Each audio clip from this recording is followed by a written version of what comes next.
Halo semuanya, welcome back to Depan Layar Podcast.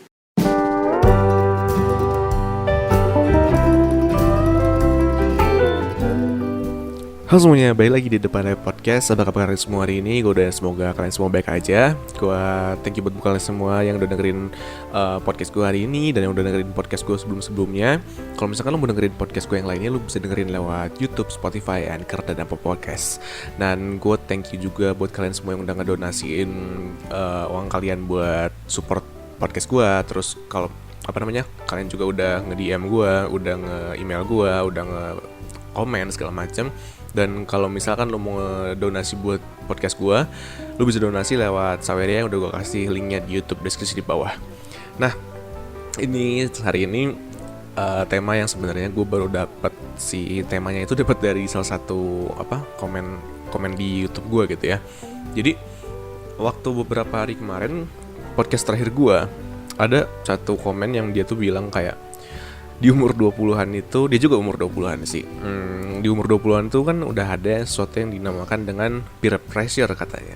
Dan gue tuh awalnya gak ngerti peer pressure tuh artinya apa gitu. Dan habis itu gue ngeliat di Google, pas gue liat peer pressure tuh semacam kayak tekanan gitu. Nah, nanti gue bahas maksudnya peer pressure itu seperti apa. Cuman pokoknya setelah gue lihat, gue baru tahu nih ada istilah kayak gini. Istilah peer pressure seperti ini tuh gue baru dengar pertama kali.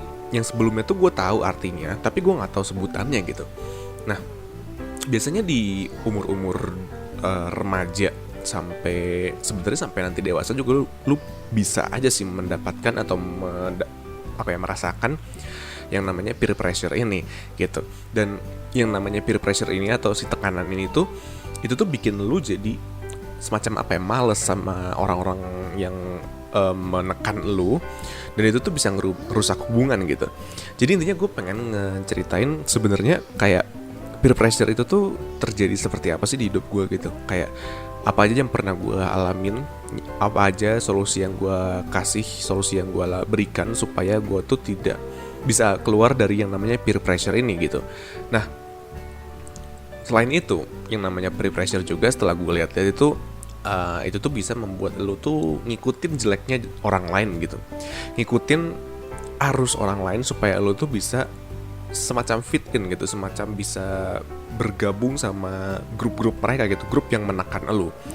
Jadi hari ini tuh gue pengen ngasih tahu gimana rasanya sih kayak menghilangin rasa nggak enak gitu, gimana caranya, gimana rasanya supaya lu tuh bisa ngilangin rasa nggak enak ke teman-teman lu atau ke lingkungan lu yang menekan lu, agar lu tuh bisa keluar dari pressure mereka, dari tekanan yang mereka kasih ke lu gitu. Dan gimana caranya supaya lu tuh bisa jadi diri sendiri. Nah, itu beberapa hal yang pengen gue bahas di hari ini. Nah, sebelum gue masuk ke intinya dari si podcast ini, gue mau kasih tau dulu kalian semua kalau misalkan Instagram podcast gue yang di IG itu kan ada dua ya. Gue kasih Instagram gue yang biasa, yang yang private, yang pokoknya yang gue sendiri gitu. Emang gue sering share juga di sana sih, gue sering sharing. Tapi sekarang gue nyalain lagi Instagram gue yang khusus yang Depan Layar Podcast. Dan di Instagram yang khusus buat podcast itu, gue tuh lebih sering sharingnya tuh lewat post. Kenapa? Soalnya gue ngerasa kayak apapun yang gue share ke orang-orang itu harus bisa di save supaya orang-orang tuh bisa ngelihat, daripada kalau misalkan di Instagram private gue itu gue memang sering sharing, tapi gue sharingnya tuh lewat story gitu. Dan itu kan gak enak ya, kalau misalkan lo mau nge-save kan susah ya, masa lo harus nge-capture satu gitu kan. Jadi gue bikin semacam kayak gabungan atau rangkuman dari sebuah podcast gue yang sebelumnya, gue rangkum jadi satu post dan gue upload di @depanlayarpod. Nah, itu tuh si nama podcastnya yang gue nama Instagram username-nya yang gue bikin khusus buat podcast gue dirangkum jadi satu post gitu. Nah, kita lanjut sekarang masuk ke isinya. Sebenarnya yang namanya peer pressure itu apa? Jadi gini, yang namanya peer pressure itu semacam perasaan dimana seseorang tuh harus bertindak atau berperilaku seperti temannya yang lain supaya diterima gitu dan tidak dikucilkan. Nah, itu gue dapat dari internet. Yang namanya peer pressure itu artinya itu. Jadi misalkan contohnya apa? Misalkan yang namanya peer pressure itu dimulai dari saat-saat biasanya dari ketika lu sekolah remaja gitu ya. nggak cuma remaja doang sih, tapi mungkin ketika lu sekolah juga lu pernah ngerasain peer pressure. Nah, yang namanya peer pressure itu nggak cuma di masa remaja doang, tapi bisa sampai dewasa. Pas gue lihat, awalnya gue ngeliat kayak apakah ini cuman di masa-masa remaja doang gitu kan. Tapi ternyata pas gue lihat lagi, sampai dewasa pun lu bisa mengalami yang namanya peer pressure. Nah, contoh maksudnya peer pressure itu apa? Atau tekanan dari orang lain lah istilahnya. Itu tuh rasanya kayak apa? Contoh misalkan ketika lu sekolah SMP atau SMA gitu ya, lu punya teman yang dia tuh nakal banget, yang dia tuh bandel banget di sekolah, dan ketika lu tuh deket sama dia tuh kayak nge-push lu, ngedorong lu supaya ayo dong coba misalkan ngerokok, atau misalkan cobain kita minum-minum, atau nggak cobain kita jahilin guru misalkan. Dan kalau misalkan lu menolak itu, lu ngerasa nggak enak sama orang itu, ya nggak, padahal lu tahu itu adalah sebuah hal yang negatif. Nah, itulah yang dinamakan dengan peer pressure. Dan peer pressure itu nggak cuma dari zaman sekolah doang, tapi sampai kita dewasa pun kita bisa merasakan hal-hal seperti itu. Contohnya seperti tekanan kayak misalkan ketika lu di umur 20 tahunan, lu ditekan supaya ayo dong nikah, atau nggak cari cewek, atau nggak cari pasangan gitu maksudnya, atau nggak cari apa kayak pokoknya yang lu tuh diajak sama temen lu supaya lu tuh bisa masuk ke pergaulan mereka gitu. Padahal sebenarnya lu nggak harus ikut sesuatu yang sama dengan mereka, tapi seakan-akan mereka tuh menekan lu, nge-push lu supaya lu tuh bisa sama seperti mereka gitu. Nah, yang namanya peer pressure juga sudah pastilah, gue juga pernah mengalaminya di zaman-zaman sekolah, tapi gue nggak bakal ceritain zaman sekolahnya. Gue bakal gue bakal ceritain zaman-zaman yang sekarang baru gue rasain beberapa tahun atau bulan ke belakang lah. Jadi ini mulai tahun berapa ya, sekitar 2019-2018an ya, gue agak lupa ya. Cuman gini loh, gue tuh adalah orang yang satu hemat, kedua anak rumahan, yang ketiga pelit. Itu gue masih agak sering, 3 hal itu tuh masih gue sering lakukan sampai sekarang gitu ya. Dan kalau misalkan lu tau yang namanya anak muda lah ya, yang namanya anak muda kan kita tuh sering pergi setiap weekend. Nggak cuma anak muda doang sih, maksudnya semua orang kan pasti weekend tuh pergi cari tempat hiburan, pergi kemana, pergi ke sini, pergi ke situ, supaya nyari sesuatu yang baru gitu kan. Atau mungkin cuma semata-mata untuk menghibur diri lu sendiri setelah bekerja selama seminggu misalkan, atau belajar selama seminggu, dan akhirnya lu pergi di akhir minggu gitu kan, lu pergi cari hiburan. Dan gue tuh adalah orang yang agak kurang seneng pergi liburan tiap akhir minggu. Kenapa? Bukan karena, ya memang sih gue anaknya rumahan, tapi memang sebenarnya gue juga kadang pengen pergi, tapi gue tuh agak bener-bener hemat banget orangnya, bener-bener kayak pengen hemat, pengen ini gitu. Karena yang udah dengerin podcast gue dari lama, gue udah ngerti lah ya, gue tuh kan orangnya pengen mau nyimpen uang gue sekarang untuk masa depan gitu kan. Jadi kayak gue delay gratification, kayak mendelay atau menahan rasa ingin menghabiskan uang sekarang gitu ya secara instan. Gue pengennya nanti aja gitu. Nah, kalau misalkan anggaplah lu jadi gue tuh masih umur 18-19an gitu ya. Dan gue tuh waktu itu tuh ngerasa kayak ini, kayak ketika gue menolak ajakan temen gue untuk pergi weekend gitu ya, somehow kayak hubungan gue tuh mulai memudar gitu. Kayak ini mah orang gak asik diajak main, ini mah orang gak ini gak itu gitu. Sampai akhirnya ya memang gue ngerasa kayak temen gue ya gitu-gitu aja, temen gue ya orang yang memang mau nerima gue apa adanya gitu. Nah, tapi berbeda sama zaman-zaman gue masih sekolah. Kalau misalkan gue masih sekolah kan yang namanya peer pressure itu kan pasti kayak lebih susah untuk dilawan gitu. Kenapa? Soalnya let's say lu nolak permintaan temen lu, dorongan temen lu, tekanan temen lu, ya ujungnya lu bakal memudar pertemanan dan lu gak bakal punya temen di kelas gitu kan. Itu kan jadinya agak susah gitu. Tapi ketika gue udah lulus SMA dan gue udah mulai kerja dan segala macem, ya yang gue rasain adalah gue lebih ngerasa kayak nggak peduli gitu loh, kayak nggak peduli apa tekanan dari teman-teman gue. Karena kalau misalkan lu tahu ya, memang gue sampai sekarang juga masih dapat tekanan kayak ayo dong kita keluar tiap minggu atau ke sini ke situ. Dan kadang gue nolak kayak bukan karena semata-mata gue nggak suka sama mereka, tapi karena gue memang lagi nggak mau keluar untuk menghemat uang gitu. Karena gini loh, gue selalu mikir kayak sometimes memang bener lu harus bisa keep in contact sama teman-teman lu harus bisa ikutin apa yang mereka mau supaya mereka juga bonding lah, istilahnya bonding itu apa ya, bisa hubungannya makin rekat sama mereka gitu kan. Tapi at the same time di saat yang bersamaan juga lu harus ingat sama diri lu sendiri. Kayak diri lu sendiri juga kan punya semacam kepentingan sendiri gitu ya yang lu harus lakukan. Jadi ya lu juga nggak bisa terus selamanya ngikutin apa yang mereka mau, ngerti kan? Dan itulah yang gue rasakan beberapa tahun ke belakang.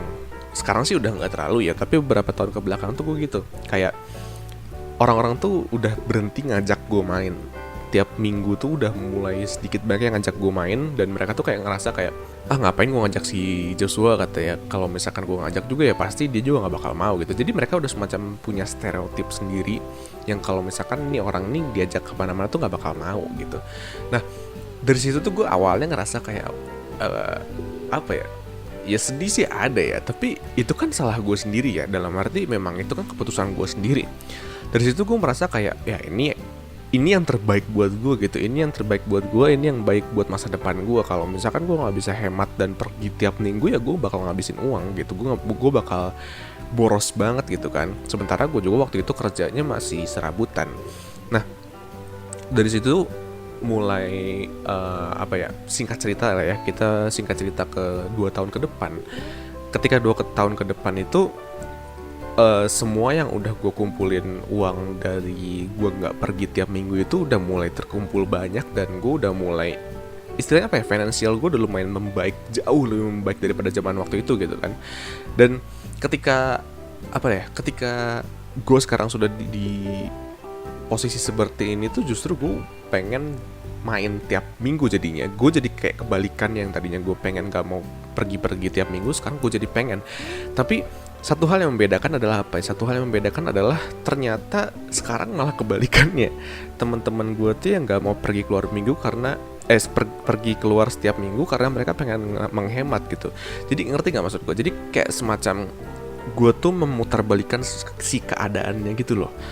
Peer pressure yang mereka kasih ke gue selama gue masih umur 19-an sekarang berbalik jadi gue yang nge-peer pressure mereka di umur 21-an 20-an, gue belum 21. Tapi pokoknya gitu. Jadi semacam kayak gue tuh berbalik menjadi seseorang yang menekan mereka supaya ayolah kita pergi tiap minggu lah, kayak semacam gitu. Dari itu tuh gue ngerasa kayak kenapa kok gue melakukan hal yang sama seperti yang mereka lakukan waktu itu gitu ya. Dan ternyata yang gue rasain sekarang itu adalah ya karena gue itu sekarang sudah istilahnya gue sekarang udah merasa nyaman atau aman dengan situasi kondisi gue sekarang, khususnya kondisi finansial, kondisi pekerjaan dan segala macam tuh gue udah nyaman gitu. Jadi gue udah nggak ada kekhawatiran lagi kalau misalkan gue borosin uang untuk ketemu teman-teman gue tiap weekend gitu kan. Nah itulah yang menurut gue kayak kenapa lu harus bisa semacam kayak menolak peer pressure dari teman lu, karena kalau misalkan si tekanan itu tuh gak sesuai dengan apa yang lu pengen gitu, gak sesuai dengan kondisi lu pada saat itu. Nah cara gue tuh ngelawan si peer pressure itu gimana? Yang pertama, kalau misalkan lu gak nyaman gak usah ikutin apa yang temen lu bilang. Memang sih yang namanya peer pressure itu ujung-ujungnya bakal bikin lu itu lebih bonding dan lebih rekat sama mereka, si hubungan pertemanan ya. Tapi kalau misalkan lu gak nyaman ya buat apa, ya gak sih? Terus yang kedua, jadilah diri lu sendiri. Nah maksudnya apa? Maksudnya lu tuh jangan pengen dipandang orang doang. Kenapa? Karena yang namanya peer pressure itu atau tekanan dari lingkungan lu itu adalah ketika lu itu melakukan sesuatu yang tidak sekehendak lu dengan tujuan lu itu bisa dipandang sama orang lain, khususnya sama orang yang menekan lu. Oh ya, sebelum lupa ya, namanya peer pressure juga bisa sampai umur dewasa kan, yang tadi gue bilang. Contohnya lu disuruh nikah sama keluarga lu, kayak ayo dong kapan nikah bla bla bla bla, atau enggak kapan punya rumah, masa umur segini belum punya rumah bla bla. Nah itu tuh memang kalau misalkan lu turutin apa yang mereka bilang, lu bakal lebih rekat sama mereka. Lu ngerasa kayak mereka tuh bakal ngerasa kayak pinter nih, udah gue kasih tahu, sekarang lu jadi nurut sama saran gue misalkan seperti itu. Tapi kalau misalkan lu masih belum mampu dan lu masih belum bisa untuk ngikutin tekanan itu, gue saranin jangan banget. Kenapa? Karena ujung-ujungnya lu nggak dapat apa-apa, lu cuma dapet pandangan orang lain aja gitu. Pandangan kalau misalkan lu itu nggak ada bedanya sama mereka gitu. Nah itu yang kedua. Yang ketiga, lu boleh bersama tapi nggak harus sama. Maksudnya gimana? Jadi lu misalkan punya temen bareng nih, sahabatan 4 orang misalkan, ya 4-an itu nggak harus sama, nggak harus bareng-bareng bisa kerja di satu kantor yang sama, nggak harus bareng-bareng bisa gini bisa gitu, nggak harus. Jadi jangan pernah nekan orang lain untuk menjadi apa yang seperti yang lu mau gitu. Kenapa? Karena orang-orang tuh kan punya pandangan yang berbeda, punya kemauan berbeda, dan punya impian yang berbeda gitu. Dan yang terakhir, cara gue ngelawan peer pressure gue adalah kalau misalkan mulai ngerugiin lu, saatnya untuk lu tinggalkan lingkungan itu. Even itu keluarga atau pertemanan yang dekat gitu ya. Maksudnya meninggalkan keluarga bukan berarti lu keluar dari kartu keluarga, bukan. Tapi maksudnya coba untuk ngekos atau nggak tinggal di tempat luar rumah lu gitu ya. Supaya apa? Supaya lu tuh nggak dapet tekanan terus itu terus gitu. Atau nggak kalau misalkan lu masih belum bisa mendapat bisa dapat tempat untuk tinggal sendiri, ya lu usahakan untuk ngomongin baik-baik gitu. Nah kalau misalkan dua hal itu udah nggak bisa gue lawan lagi, biasanya gue mulai menjauh. Dalam arti gue mulai nggak banyak omong di keluarga gue mulai diem, gue mulai nggak banyak bacot lah istilahnya. Kayak gue cuman iyain aja gitu. Pokoknya gue hidup dengan diri gue sendiri, gue nggak butuh bantuan keluarga gue. Dan kalau bukan nggak butuh, tapi lebih tepatnya kayak usahakan untuk melakukan segala sesuatu tuh dengan lu sendiri gitu, kecuali lu udah mulai bener-bener butuh bantuan keluarga lu gitu. Tapi sebisa mungkin lu jadi orang yang mandiri. Kenapa? Karena ketika lu mandiri dan gak minta tolong apa-apa, mereka tuh gak bakal bisa neken lu lagi. Karena yang namanya keluarga itu ya, setahu gue ya, mereka itu neken lu itu dengan alih-alih untuk mencari timbal balik dari lu. Misalkan mereka neken lu untuk ayo dong cepet nikah sekarang misalkan gitu ya. Tapi ketika lu minta tolong, terus mereka membantu lu gitu, terus mereka bakal bilang kayak tuh kan udah dibantuin, ayo dong makanya nikah ya kalau misalkan udah dibantuin, kayak gitu loh. Jadi kayak mereka tuh harus punya timbal balik dari lu juga, yang dimana sebenarnya timbal balik itu tuh nggak fair, nggak setara gitu menurut gua gitu ya. Nah itu beberapa cara gua ngelawan yang namanya peer pressure. Oh iya, gue sempat baca di Google juga kalau misalkan yang namanya peer pressure itu bisa menciptakan semacam penyakit mental untuk beberapa orang yang memang dia tuh nggak bisa nahan lagi tekanan dari banyak orang gitu. Jadi menurut gue jangan sampai lu jadi salah satu orang yang menekan orang sampai sebegitunya gitu. Memang gue juga jujur akui gue pernah seperti itu. Gue pernah nekan orang untuk jadi sama seperti gue dan teman-teman gue. Tapi setelah gue sadar lagi kayaknya enggak deh. Gue udah mulai berhenti untuk melakukan hal itu gitu. Nah itu dari cara gue ngelawan peer pressure. Jadi kita langsung masuk aja ke penutup dari podcast ini. Yang pertama, lu boleh punya sifat jelek, tapi jangan ngajak orang lain gitu. Mungkin lu sifatnya jelek, mungkin lu sifatnya kurang baik, kurang bagus, dan bukan sifatnya orang sukses lah mungkin gitu ya. Tapi kalau misalkan lu udah sadar seperti itu, lu jangan ngajak orang lain. Kenapa? Karena orang lain belum tentu mau punya hidup yang seperti lu gitu. Terus yang kedua, gak semua orang harus sama gitu. Jadi diri lu sendiri aja gitu. Jangan cuman pengen sama supaya bisa dapet pergaulan yang sama atau pandangan dari orang lain yang bagus gitu ya, atau cuman biar karena lu masuk ke pergaulan itu maksudnya. Ya buat apa gitu. Tapi yang penting kan lu nyaman dulu di hidup ini, karena ujung-ujungnya kan lu hidup tuh tanggung jawab lu sendiri. Masa kalau misalkan mereka dapat getahnya gitu, masa lu dapat getahnya juga gitu kan, gak enak gitu kan. Terus yang ketiga, lakukan apa yang membuat lu nyaman. Itu gak usah dijelasin lah, lu udah ngerti maksud gua apa. Dan yang terakhir, ujungnya hidup ini punya lu dan tanggung jawab lu, yang tadi gue udah bilang gitu. Jadi gitu aja buat teman-teman semua yang dengerin podcast gue hari ini. Thank you buat kalian, dan thank you buat kemarin, gue lupa siapa namanya yang nge-komen di podcast gue yang minta gue ngomongin tentang peer pressure gitu ya. Gue akhirnya dapat sebuah phrase atau kata baru, atau ya itulah pokoknya gue dapat sesuatu yang baru, gue belajar sesuatu yang baru, dan bisa nge-share ke kalian semua yang mungkin kalian juga belajar ini baru belajar ini tentang ini. Thank you buat kalian semua yang dengerin podcast gue hari ini. Dan kalau misalnya kalian mau dengerin podcast yang lainnya, yang bisa dengerin di platform tadi gue udah sebutin, jangan lupa buat follow podcast gue di Instagram, depan layar depan layar pot supaya lu bisa dapet rangkuman dari podcast gue dijadiin satu post di Instagram. Dan sampai jumpa lagi di podcast depan layar selanjutnya. Gue Joshua dan goodbye.